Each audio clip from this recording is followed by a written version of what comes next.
Saya sebagai hamba Tuhan mau ngomong, emas dan perak tidak ada padaku, tapi yang ada padaku Yesus Kristus, itulah yang memberikannya kepada saudara. Amin. Tahun ini harapkan mujizat terjadi. Apapun yang ditantang kepada saudara, katakan aku bisa. Ada amin. 2025 kita akan selalu naik, tidak pernah turun. Katakan amin. Hari ini hari yang baru, di tahun yang baru ini Tuhan, tanggal 1 Januari 2025, kami mau mengucap terima kasih Bapak buat kebaikan-Mu sepanjang tahun 2024. Dan hari ini kami mau menatap tahun 2025 yang penuh dengan kebaikan Tuhan, mujizat Tuhan, dan hal-hal yang besar yang Tuhan siap kerjakan dalam hidup kami. Makasih Tuhan buat hadirat yang sungguh nyata di tengah-tengah kami melalui pujian dan penyembahan kami. Terima kasih Tuhan. Dan kalau sebentar kami rindu mendengarkan firman-Mu Tuhan berbicara kepada setiap kami. Kami serahkan waktu di dalam tangan-Mu. Kami berdoa hanya di dalam nama Tuhan Yesus, sama-sama kita katakan amin. Silakan dulu, saya sungguh diberkati dengan worship kita hari ini. Luar biasa, sampai yang diberkati juga oleh Presiden Worship. Mari kita berikan kemuliaan bagi luar biasa dari Tuhan. Oke. Ya, saya yakin dan percaya kita tadi malam dalam menyambut tahun 2025, saya lihat Pak Meltari posting manggang-manggang. Ada juga orang yang tidak posting tapi manggang-manggang. Dan pastinya kita telepon keluarga mungkin sampai jam 1, jam 2, mungkin ada lagi yang lewat. Jadi saya bersyukur walaupun begitu saudara tetap datang. Dan saya percaya saudara punya iman, keyakinan yang penuh bahwa tahun ini diawali dengan ibadah, dan kita yakin Tuhan punya sesuatu yang luar biasa di tahun ini. Amin. Hari ini ayat kita dari Yesaya 43 ayat 18 sampai 19. Kita buka, dan bukan cuma tahun baru, mimbar kita pun baru ya. Dan ini agak tinggi dia. Jadi istri saya nggak bisa lagi dewel kan. Tertutup dia nanti di sini. Puji Tuhan. Tahun baru, mimbar baru. Yesaya 43 ayat 18 sampai 19. Oke? Sudah dapat kita baca bersama-sama. 1, 2, 3 ya. 19,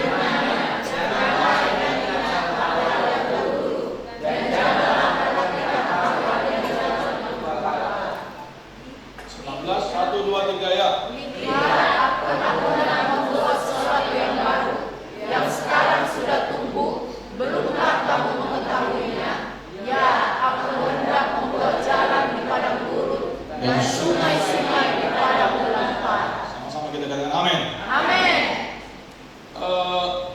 Ketika kita mengendarai mobil, ataupun ketika kita jadi penumpang di sebuah mobil, pernah nggak kita perhatikan? Pasti pernah ya. Kaca mobil di depan kita itu lebih besar daripada kaca spion. Oke? Kaca depan kita lebih besar daripada kaca spion. Kenapa? Tukang yang buat mobil itu bukan iseng-iseng aja. Kita bikinlah kecil spion kita, kaca depan besar. Enggak, ada alasannya. Pencipta mobil itu tahu kalau kita lebih besar spion kita daripada kaca depan kita, kita akan lebih sering melihat ke belakang dan kemungkinan kita bisa kecelakaan. Bayangkan hari ini, ya, kita naik bus sama-sama ini, kita contohnya ke mana? Ke pantai. Pak Rista yang bawa mobil. Baru kerjaan Pak Rista lihat spion terus panjang jalan sambil bersiudah. Putri duduk di samping Pak Rista. Dilihat seperti ini, berpikir Pak Rista ini siul-siul kok lihat ke belakang terus.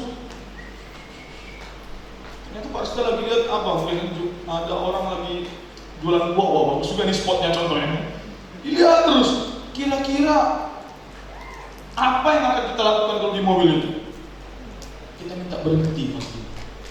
Atau ada yang bilang teruskan Pak Rista, mantap gitu.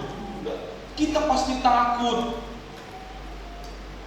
Karena yang benar adalah kita harusnya lebih sering melihat ke depan daripada melihat ke belakang.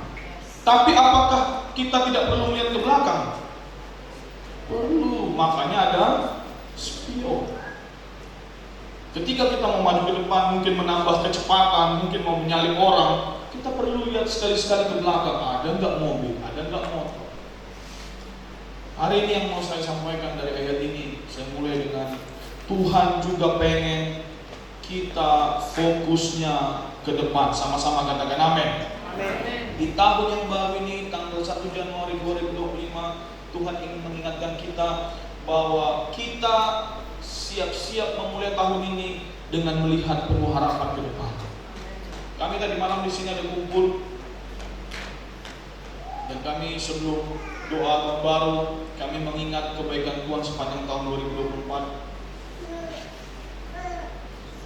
Kenapa? Perlu juga. Jadi saya jangan salah paham, bukan saya bilang kita tak perlu mengingat. Ya, presiden yang pertama dulu berkata, Soekarno, jas merah. Apa artinya? Jangan sekali-sekali melupakan sejarah. Kita perlu ingat dari mana kita berasal, bagaimana kita ditolong Tuhan. Ketika kami sering kemarin, waduh saya sangat diberkati. Ternyata Tuhan sungguh luar biasa.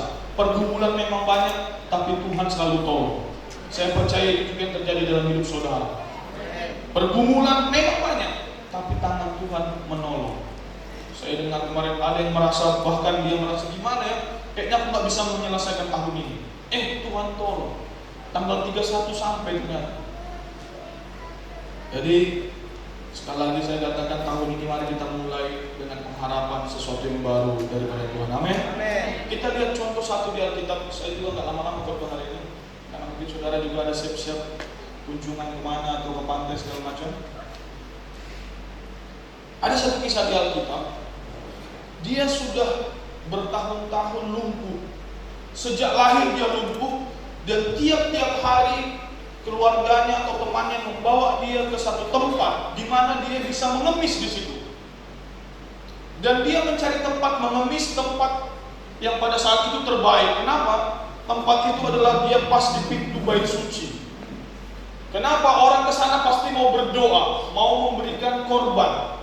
Orang-orang yang sungguh-sungguh taat dalam Tuhan, dan dia di situ mengemis. Kita lihat kisahnya dari Kisah Para Rasul pasal yang ke berapa itu, ke Kisah Para Rasul 4 ya. Kisah Para Rasul, ya, Kisah Para Rasul yang ke-3 ayat yang dari ayat yang pertama ya. Saya baca yang ganjil, saudara baca yang genap, kita baca sampai 9 ya. Saya baca ganjil, saudara baca yang genap. Sudah dapat ya? Saya baca Kisah Para Rasul 3. Perikopnya, Petrus menyembuhkan orang lumpuh. Pada suatu hari menjelang waktu sembahyang, yaitu pukul 3 petang, naiklah Petrus dan Yohanes ke bait Allah. 2.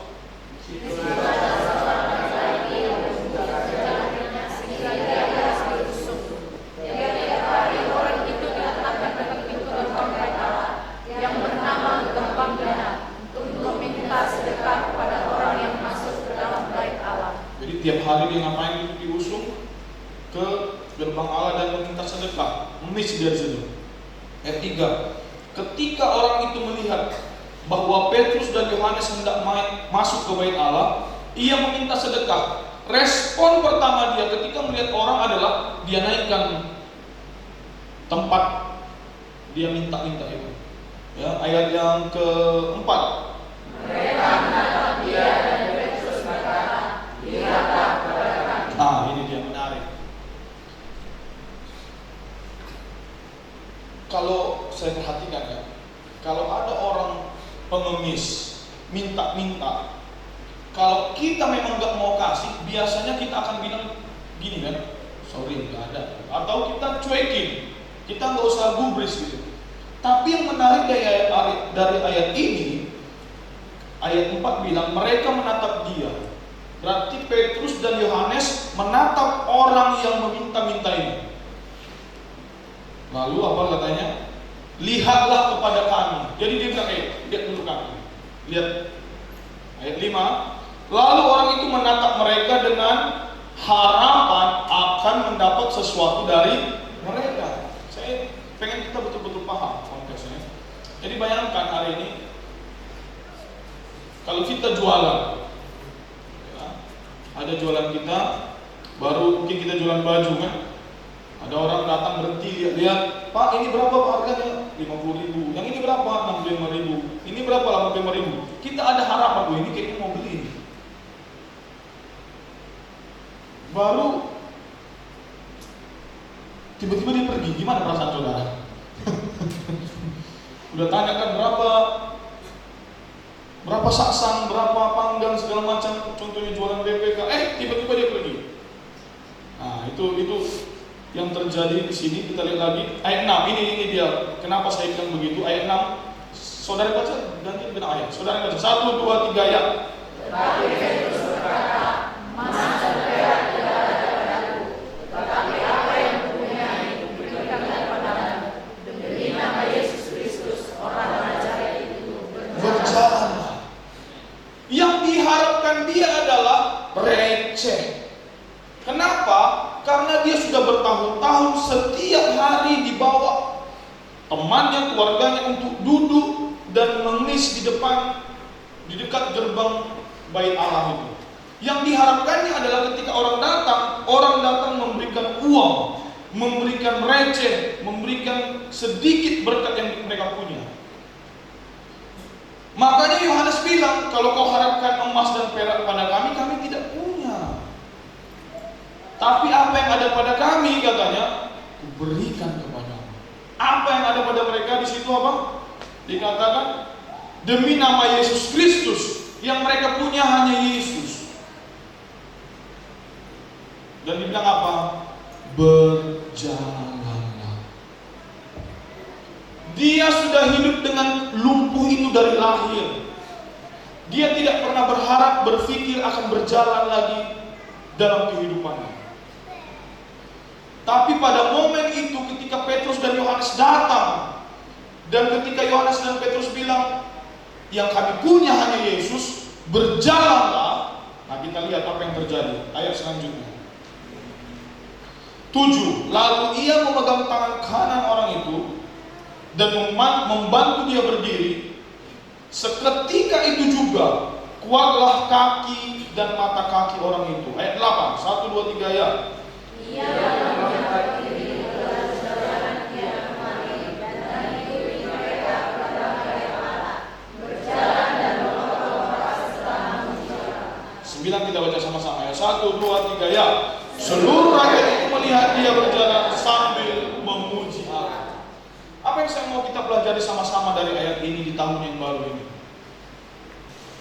Saya nggak tahu 2024 kita lalui, ya, semua kita punya pergumulan. Atau mungkin bukan cuma 2024, 2023, 2022. Pak, dari lahir, aku di keluargaku banyak mungkin masalah kita. Mungkin ada kekecewaan yang kita alami tahun 2024. Orang yang kita harapkan bantu kita, orang yang kita harapkan bisa menolong kita, orang yang menjanjikan sesuatu kepada kita tidak menggenapi janji. Ya kan? Kita di ghosting kan? Di PHP-in. Tapi yang saya lihat dari kisah ini, ya, ketika kita menerima Yesus, ini dia. Petrus dan Yohanes bilang, apa yang ada pada kami, kuberikan kepadamu. Yaitu siapa? Yesus Kristus. Dan saya percaya kita semua di sini sudah menerima Tuhan Yesus. Amin. Kenapa yang harusnya kita harapkan? Harapkan lebih daripada yang biasa kau terima. Mungkin kau sudah terima banyak hal yang luar biasa di tahun 2024. Mari kita melangkah di tahun 2025 ini. Harapkan yang di luar kebiasaan. Yang biasa didapatkan si pengemis ini adalah receh. Mungkin dia dapat di sini dibilang emas dan perak. Mungkin ada yang kasih perak, mungkin ada yang kasih emas. Saya nggak tahu.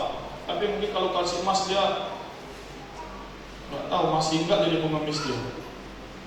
Tapi hari itu dia mendapatkan sesuatu yang berbeda, yang tak pernah masuk ke dalam pikirannya, yaitu kesembuhan. Apa yang saudara tak pernah bayangkan saudara dapatkan di tahun 2024? Tahun ini terimalah. Saya sebagai hamba Tuhan mau ngomong, emas dan perak tidak ada padaku, tapi yang ada padaku Yesus Kristus, itulah yang memberikannya kepada saudara. Amin. Tahun ini harapkan mujizat terjadi. Jangan anggap biasa-biasa aja. Mungkin baju saudara tidak baru, mungkin sepatu saudara tidak baru. Tadi waktu saya lihat celana saya ada putih-putihnya. Istri saya bilang, memang celanamu ini sudah 4 tahun katanya. Karena tadi saya mau komplain ceritanya, kok nggak bersih gitu. Saya kena smash balik. Ini udah 4 tahun. Walaupun barang-barang kita nggak baru, tapi pengharapan kita baru. Amin. Di ayat ini kita kembali ke ayat ya tadi di Yesaya 43 ayat 15 itu saya bacakan begini. Janganlah ingat-ingat hal-hal yang dahulu. Ada banyak hal yang dahulu itu artinya bisa jadi kesuksesan kita, bisa jadi hal yang baik, bisa jadi mukjizat, bisa jadi hal yang luar biasa terjadi. Ataupun kegagalan-kegagalan kita. Mungkin kita melakukan hal yang salah, kita mungkin melakukan kesalahan, kita mungkin mengecewakan orang lain. Semua itu namanya masa lalu, sama dia. Dibilang apa? Janganlah ingat-ingat hal yang dahulu. Jangan jadikan itu kaca di depan. Spion tetaplah spion. Lihat sekali-sekali untuk mengingatkan kita. Kalau kebaikan Tuhan kita ingat, oh Tuhan baik. Kalau mungkin kegagalan kita, maunya aku tidak lagi jatuh ke dalam kesalahan yang sama. Tapi maunya kita lihat ke depan, kita tahu sesuatu yang baru. Katakan di sini apa? Tuhan sedang membuat jalan di padang gurun. Kalau saya lihat film di padang gurun, ada konteks padang gurun, jalan itu biasanya nggak jelas dia. Jadi kita nggak tahu yang mananya orang biasa jalani. Jalan ini menuju ke sini nggak ada tandanya. Tapi ini dibilang Tuhan sedang membuat jalan di padang gurun. Tuhan kasih tandanya. Ini mau ke Rosdale, ini mau ke Batu Aji, ini mau ke Bengkok. Tuhan kasih tandanya. Berarti apa? Mungkin selama ini kehilangan arah. Mungkin selama ini tidak tahu mau kemana. Tuhan sedang arahkan langkahmu di tahun 2025. Menarik saudara, ketika kita memasuki hal yang baru itu memang biasanya kita nggak nyaman. Saya membaca di satu kalau di Google itu semua. Saya bilang apa yang membuat orang merasa paling stres? Nomor satunya adalah memasuki rumah baru, pindah rumah. Kenapa? Itu hal yang baru, berarti kan pindahkan barang lagi. Jadi hal yang baru itu sebenarnya kita nggak nyaman. Kita nyaman itu dengan sesuatu yang kita sudah lama, udah biasa. Ya, makanya dalam satu kisah lagi itu poin yang pertama tadi saya katakan adalah Tuhan sedang melakukan hal yang baru. Ya, sebelum saya lanjut ke poin yang kedua, menarik ini dari ayatnya tadi saya bacakan lagi ulang ya. Ayat 18, bahasa Indonesia terbatas, dibilang begini. Poin yang 19 tadi, sorry. Sama-sama kita lihat 19. Aku hendak membuat sesuatu yang baru. Jadi sepertinya Tuhan belum melakukannya, oke? Tapi kalau kita lihat lanjutnya, Tuhan udah bilang begini. Yang sekarang sudah tumbuh, berarti sudah dimulai belum? Sudah. Kita belum melihat buahnya saja, kita belum melihat ujungnya aja, tapi Tuhan sudah mulai pekerjaan itu dalam hidup kita. Kalau minggu lalu, hari Minggu kemarin saya bicara tentang badai itu sudah mulai mendorong kita, bro. Mungkin tekanan itu sudah mulai mengubah arah hidup kita untuk menuju ke arah yang Tuhan inginkan. Tapi itu sudah dimulai. Yang sekarang sudah tumbuh, belumkah kamu mengetahuinya? Kita yang belum tahu, Tuhan belum singkapkan. Ada satu ayat firman Tuhan bilang begini. Firman-Mu seperti apa? Pelita bagi kaki. Pelita di kaki itu paling jaraknya berapa ya? Mungkin dari situ. Kita melihat terbatas. Kita tahu paling hari esok aja kita nggak tahu. Besok siapa yang tahu? Ya, tapi dikatakan, ya, aku hendak membuat jalan di padang gurun dan sungai-sungai di padang belantara. Saya masuk ke poin yang kedua. Oleh karena itu, walaupun kita memasuki yang baru ini, kita nggak sukanya yang baru ini, kita mungkin penuh kekhawatiran di yang baru ini, tapi firman Tuhan hari ini mengingatkan kita, Tuhan kok yang memulai. Kemarin kami ada renungan waktu kami ada doa pagi di sini. Sifat manusia, kami menemukan sifat manusia itu adalah gampang takut, sulit percaya. Ini kombinasi yang makanya kita ini dibilang domba, kan domba itu adalah hewan yang paling lemah. Dia tidak punya taring, tidak punya tanduk, tidak punya cakar. Kenapa? Itu tadi gampang takut, gampang takut, susah percaya. Kami waktu itu ambil ayat dari mana ayat kemarin? Gampang takut, sulit percaya. Oh, Zakaria. Zakaria ketika malaikat muncul dan bilang, "Hei Zakaria, doamu sudah dijawab Tuhan." Sebelum itu malaikat bilang, "Jangan takut, malaikat Gabriel, doamu sudah dijawab Tuhan." Tahu apa kata si Zakaria? Kan aku sudah tua, istriku mandu. Kita gampang takut, sulit percaya. Maka kalau kita lihat satu contoh di Alkitab hari ini, saya mau bagikan lagi Gideon dari Hakim pasal yang ke-6. Kita buka dulu Hakim pasal 6. Oke. Ini ayat ini luar biasa, dan ayat ini juga yang Tuhan mau sampaikan kepada kita hari ini. Mari kita baca sama-sama 1, 2, 3 ya. Malaikat Tuhan menampakkan diri kepadanya dan berfirman kepadanya demikian, Tuhan menyertai engkau, ya pahlawan yang gagah.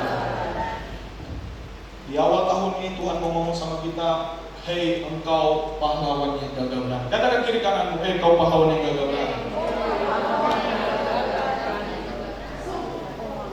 Pada saat itu Gideon sedang sembunyi. Saya ulangi lagi, ini kita harus dengar. Gideon sedang sembunyi. Tapi Tuhan tidak mau bekerja melakukan hal yang dahsyat sebelum dia mengubah mental orang itu. Jadi saya ada catat dalam bahasa Inggris di sini. Ya. You can do power, but it is nothing if you cannot do mentality. Bahasa Indonesianya. Kita punya kekuatan kuasa yang bisa melakukan segala hal, tapi itu tidak berguna kalau mentalitas kita berpikir tidak bisa. Jadi si Gideon merasa, aku ini suku yang paling kecil, yang paling muda, kami ketakutan, kami sedang bersembunyi. Itu mental dia pada saat itu. Tapi Tuhan sebelum bekerja dalam hidup Gideon, dia harus merubah dulu cara pikir si Gideon. Dia bilang, no, kau memang lagi sembunyi, kau apapun kondisimu saat ini, tapi Tuhan bilang begini apa? Tuhan menyertai engkau ya, pahlawan yang gagah berani. Jadi waktu kita mulai tahun 2025 ini, kita tahu satu, Tuhan ingin melakukan yang baru dalam hidup kita. Yang kedua, Tuhan mau lakukan itu, tapi kalau mentalitas kita belum berubah, tak bisa terjadi. Kalau saja yang lumpuh tadi ketika Yohanes dan Petrus bilang, ayo sini tanganmu. Kalau dia bilang, gak usah. Saya nggak tahu apa perenungan saudara tentang tahun 2025. Apa mungkin yang ayat taruhkan dalam hati saudara. Ketika nanti saya baca juga ayat selanjutnya, mungkin Tuhan berbicara kepada saudara. Kalau saudara tidak katakan, ya kan setuju dalam hatimu, mulai perkatakan dengan mulutmu, susah Tuhan bekerja. Kita harus rubah mentalitas kita, cara berpikir kita, cara pandang kita, baru Tuhan bisa bekerja. Karena Tuhan kasih kita apa? Free will. Kalau Tuhan main paksa, dia enggak begitu Tuhan. Tahu Adam dan Hawa? Tahu enggak Tuhan Hawa akan makan buah itu? Tahu, namanya dia Tuhan. Tapi dipukul Tuhan enggak tangan si Hawa waktu mau ambil? Enggak, Tuhan izinkan itu terjadi. Karena Tuhan kasih kehendak bebas. Maka hari ini Tuhan kasih saudara kehendak bebas. Apakah engkau mau memulai tahun ini dengan mentalitas berkata, tahun ini nggak ada perbedaan. Paling gitu-gitu aja Bu.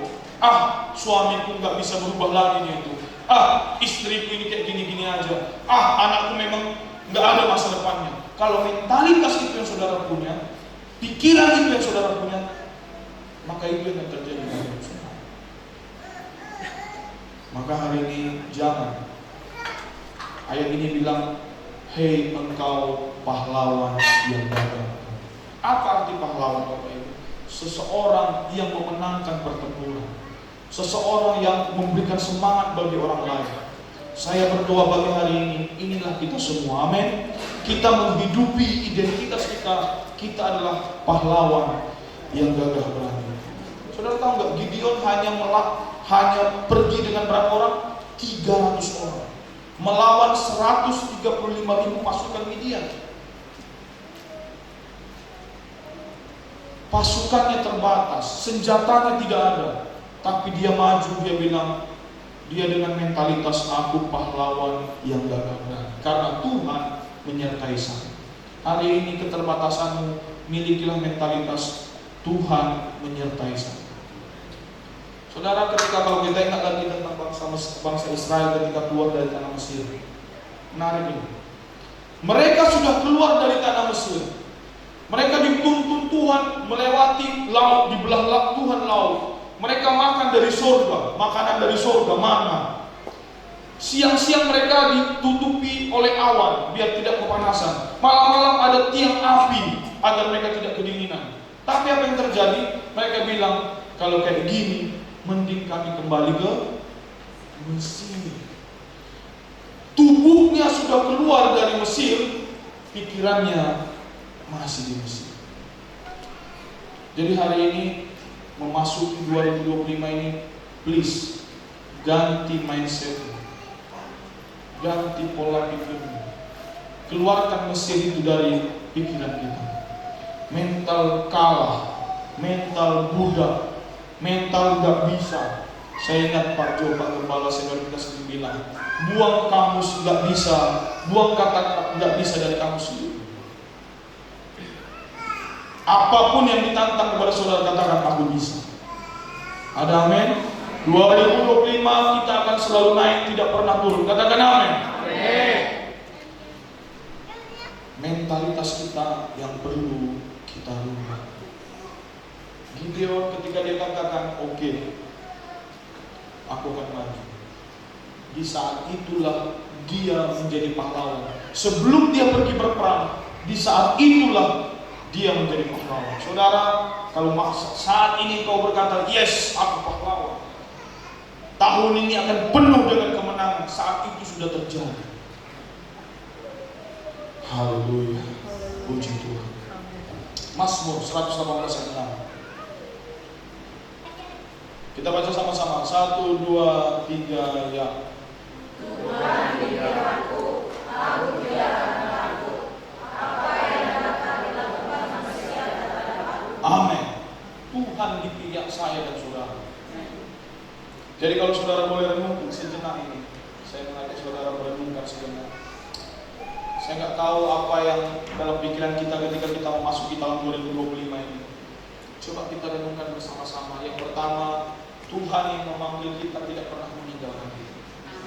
Tolong masukkan itu dalam pikiran kita. Tuhan yang memanggil kita itu setia. Yang kedua, janji Tuhan lebih besar daripada kelemahan kita. Gideon lemah betul, dia takut betul, tapi janji Tuhan itu jauh lebih besar daripada ketakutan dan yang pemikiran kecilnya si Gideon. Dan yang terakhir, coba kita sama-sama renungkan. Dengan Tuhan di pihak kita, kita pasti bisa mengatasi setiap masalah. Kita deklarasikan sama-sama ya. Tahun 2025. Saudara ngomongkan ya, tahun 2025, saya akan melangkah dalam iman, seperti Gideon. Tuhan menyebut saya seorang pahlawan. Dan saya akan percaya pada janji Tuhan, pada janji Tuhan, bukan pada ketakutan saya. bukan kepada ketakutan saya. Kita katakan amin. Amin. Jadi Gideon ini contoh bahwa ketakutan kita tidak jauh lebih besar daripada Tuhan. Maka hari ini buang. Muncul takut Pak, wajar nggak? Wajar. Karena itu adalah bagian dari perasaan manusia. Tapi jangan tinggal dalam ketakutan. Mulai ubah, katakan, yes, aku pahlawan, Tuhan yang menyertai aku akan melewati 2025 ini dengan kemenangan. Haleluya. Kita buka Filipi 3 ayat 13-14 yang terakhir. Haleluya. Ya, kita baca sama-sama. 1, 2, 3 ya. Saudara-saudara, aku sendiri tidak menganggap bahwa aku telah menangkapnya. Tetapi ini yang kulakukan, aku melupakan apa yang telah di belakangku dan mengarahkan diri kepada apa yang di depan. 14. Dan berlari-lari kepada tujuan untuk memperoleh dia, yaitu panggilan surga dari Allah dalam Kristus Yesus. Kalau kita bicara Paulus ini, Bapak Ibu, ini menulisnya Paulus, teman-teman semua. Dia orang yang luar biasa. Pencapaian dia dahsyat. Guru dia adalah guru top, ya, guru paling top pada zamannya. Dia punya jabatan top. Dia yang ditugaskan untuk menganiaya orang Kristen pada waktu itu. Dia diberi kepercayaan, kalau sekarang itu istilahnya ada, itu namanya departemen khusus. Dia pemimpinnya. Dia luar biasa. Dia kalau bicara financial, keuangan, status, semua dia punya. Tapi ketika dia berjumpa dengan Tuhan, dia katakan apa? Aku melupakan semua itu dan aku fokus ke depan. Saudara-saudara, di tahun ini ayat ini mengingatkan kita juga. Apapun yang sudah kita capai, yang sudah kita lalui, baik keberhasilan, kegagalan, tapi tahun ini maunya kita punya pengharapan. Pengharapan itu adalah saw yang kuat, firman Tuhan berkata. Apa saw?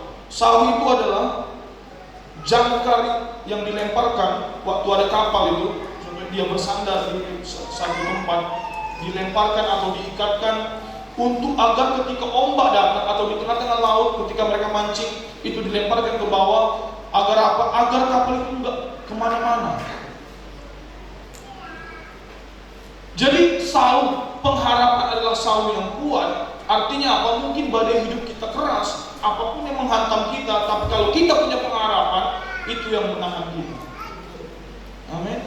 Jadi 2025 ini mulailah dengan pengharapan. Tuhan sedang mengerjakan sesuatu yang baru, saudara. Yang di luar dari bayangan saudara. Makanya pegang janji Tuhan. Si tadi yang pengemis itu berharap dia dapat receh, yang didapatkannya kesembuhan. Dia bisa berdiri lagi di kakinya sendiri.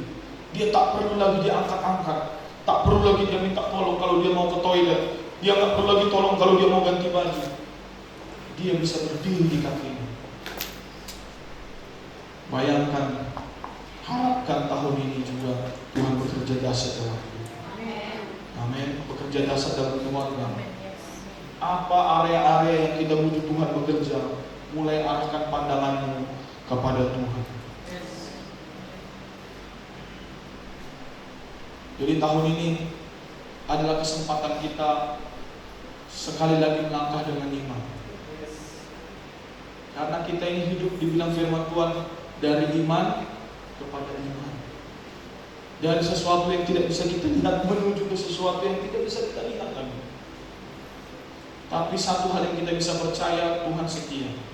Kemarin kami ngobrol, ada berapa orang kami kemarin? 25 orang kami di sini kumpul. Semuanya saya dengar, mau bagaimanapun awalnya Tuhan tolong. Di luar dugaan, ada orang yang bantulah yang ini caranya Tuhan tolong begini, yang ini caranya Tuhan tolong begini, beda-beda. Saya percaya juga kita nggak perlu iri, ya. Kita nggak perlu iri, nggak perlu cemburu dengan cara Tuhan menolong orang lain, karena Tuhan juga punya cara sendiri menolong saya dan saudara. Amin. Cara Tuhan ini unik. Jadi jangan cemburu sama yang lain. Jadi saya yakin di khotbah saya hari ini saya undang pemain musik untuk ke depan. Dan saya bangunkan kita semua untuk bangkit berdiri. Kita bersyukur hari ini. Terima kasih Bapak. Kasih Tuhan. Kita nyanyikan lagu terima kasih Yesus buat anugerah yang baru. Terima kasih Tuhan. Hanya anugerah Tuhan yang menguatkan kami. Kasih karunia anugerah itu adalah sesuatu yang tidak layak kami dapatkan, tapi kami terima. Jadi kami mau deklarasikan tahun ini banyak hal-hal yang mungkin secara pendidikan kami tidak layak dapatkan, secara koneksi kami tidak layak dapatkan. Kalau dari pekerjaan kami tidak layak dapatkan, tapi kami terima itu semua karena Tuhan Yesus. Terima kasih Bapak yang baik. Kami mau nyanyikan itu. Kami ucap terima kasih.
Kau Allah yang setia, Allah yang selalu memegang janji-Mu Tuhan.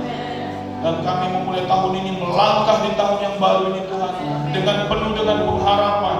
Karena Tuhan, firman Tuhan hari ini mengatakan Tuhan sedang mengerjakan hal-hal yang baru, hal-hal yang mungkin di luar bayangan kami, di luar daripada apa yang kami bisa bayangkan. Tuhan sedang kerjakan. Terima kasih Bapak yang baik. Akan ada terobosan dalam keuangan kami, akan ada terobosan dalam keluarga kami, akan ada terobosan, mungkin ada impian-impian kami yang belum terjadi di tahun-tahun sebelumnya. Kami akan melihat itu tergenapi di tahun ini. Terima kasih yang baik, Bapak yang baik yang bersyukur. Kesehatan kami juga akan ada terobosan. Yang sakit-sakitan Tuhan yang percaya Engkau sembuhkan dalam nama Yesus. Biarlah nama-Mu Tuhan dipermuliakan melalui hal-hal yang dahsyat yang Kau kerjakan. Seperti kisah para rasul 3 tadi Tuhan, ketika orang lumpuh itu disembuhkan, orang-orang memuji-muji Tuhan. Dan biarlah Tuhan orang memuji nama-Mu, orang datang kepada-Mu melalui hal-hal yang dahsyat yang terjadi dalam hidup setiap kami Tuhan. Terima kasih Bapa yang baik. Engkau akan membukakan jalan-jalan yang tertutup. Engkau akan memberkati setiap langkah kami Tuhan. Engkau yang akan memenuhi hati kami dengan sukacita. Kami akan bersorak-sorai karena Tuhan baik. Terima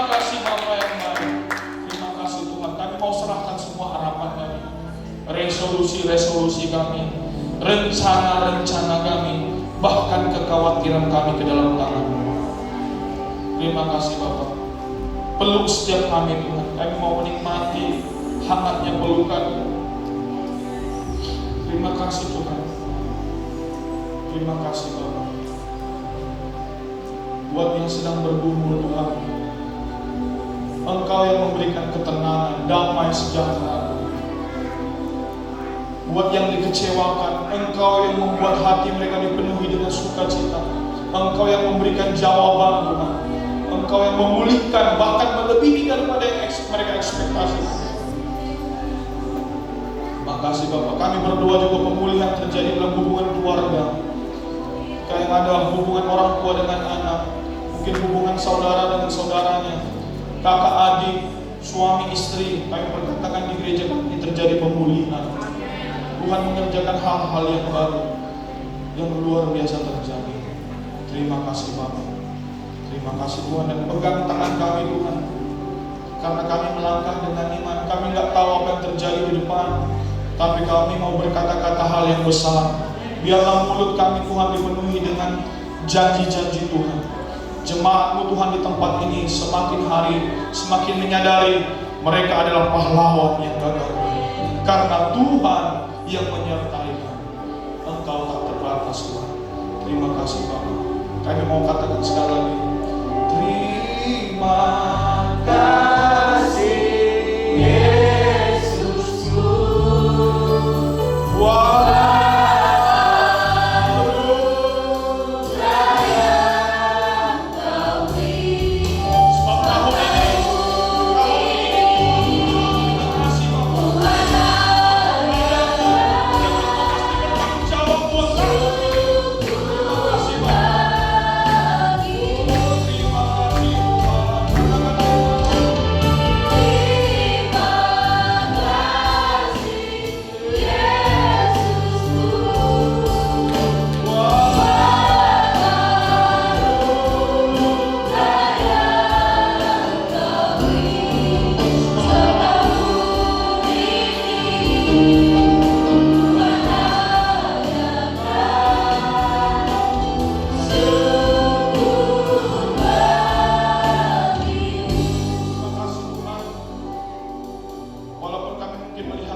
Engkau bahkan membuat sungai di tempat yang tandus itu Bapak. Terima kasih Bapak yang baik. Biarlah fokus kami hari ini adalah kepada karya Tuhan yang dahsyat itu Tuhan. Terima kasih Bapak yang baik. Biarlah Engkau menjadi dasar kami untuk berharap. Kebaikan pula Tuhan menjadi sandaran kami. Kami tahu kami bersandar kepada orang Allah yang luar biasa. Terima kasih Bapak yang baik. Kami bersyukur Tuhan. Kami bersyukur buat firman-Mu. Engkau materaikan Tuhan, biarlah bertumbuh dalam kehidupan kami. Kami bersyukur, kami berdoanya di dalam nama Tuhan Yesus, sama-sama kita katakan amin.